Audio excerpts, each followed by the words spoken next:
So yun, magandang hapon po sa ating lahat at tara po at manguha tayo ng itlog ng pugo. Alright, nahilo ba kayo? Ako din eh. Medyo nahilo ako dun ah. Ito. Ito yung mga breeders natin ng pugo, no? At manguha na po tayo ng itlog para at least bago mag alas 6 nasa loob na lang tayo ng bahay, mainit, no? So tara, let's go! Alright. So ayan, naka-ready na rin po to. Ayan o. Okay. Siyempre yung mga breeders natin, no? No? Dito na po galing yung mga pasisiw natin, no? Ayan. Alright, tara. Ayan o, dami. No? Pwede pong papisain yan. Pwede po. Dahil may pruweba na tayo na nakapipisa ang ating mga fertile eggs. Ayan o. Ang dami niyan. Diba? Oh.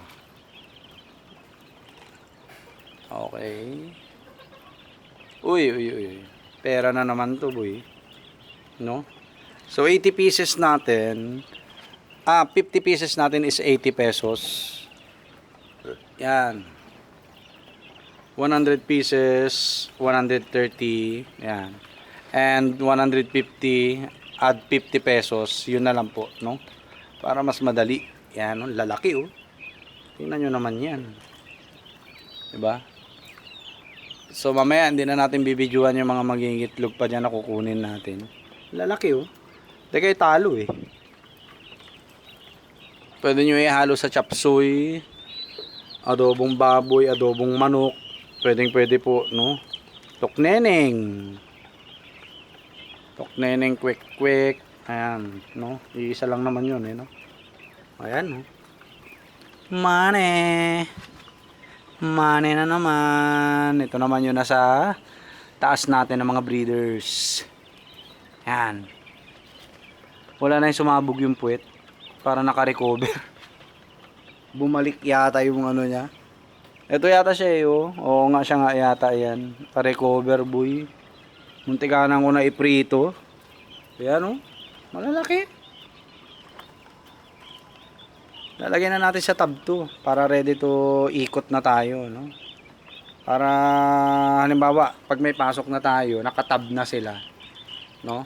Hindi na mahihirapan si mama magbibilang-bilang. Para pag kinontak niya tayo sa trabaho, Patrick, may gustong kumuha, 100 pieces. Oh, di ba? So nakatab na siya, 50 pieces. Lalaki. Oh. No?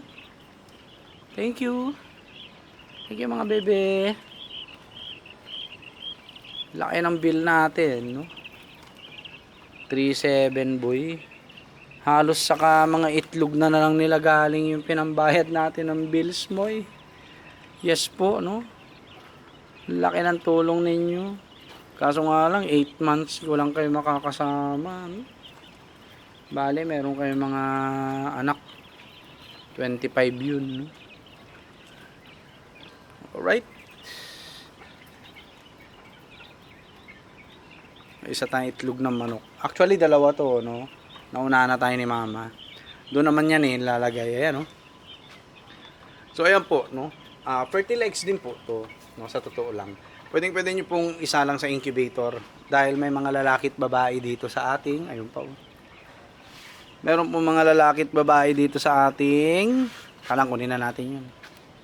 Sayang eh. Yun lang. Ayun, oh.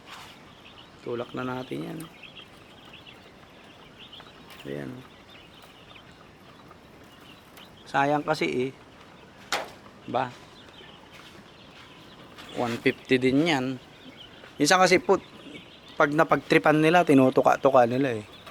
Sayang din, no? So yan, pwede nyo po isalang sa incubator yung ating mga eggs, no? Dahil itong mga to is may mga lalaki at babae. Ayan sila. Alright. So tara. Mamaya po magsusort tayo. Sorting out.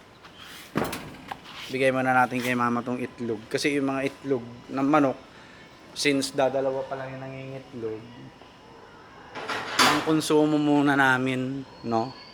Ayan, no? Sabi ko nga sa inyo, kahit wala na akong trabaho, mabubuhay ko na yung sarili ko. Ma! Hello, ano yun? Itlog. Itlog. Ayan, naglalaga si mama. Minsan gabihan namin itlog na nilaga. Itlog ng manok, itlog ng pugo, yan. Tapos pancake, yan, no? Kaya napapansin nyo din ako gano'n nagpo-post ng mga pagkain, no? Adobong baboy.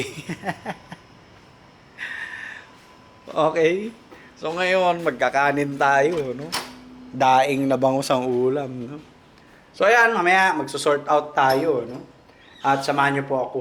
Then bukas, pwede na po tayo mag-out ulit, no? Ng mga itlog ng pugo. So kahapon, kagabi, yung 7 tubs, ubos, no? Okay? Plan ko pa lang na maglako sa daan, doon pa lang sa kanto ng mga tita ko, ubos na. No? Kay cup pa lang, 3 tab na eh. Tapos naghahanap pa sila eh, wala naman na, no? Wala na tayong tinira rito. Mabuti na lang po pala, kapag gano'n na nagde-deliver tayo, magdadala na rin tayo ng extra, no? Magdadala na rin po tayo ng extra para at least pag may naghanap, meron tayong dala. Alright? So, yun lang po.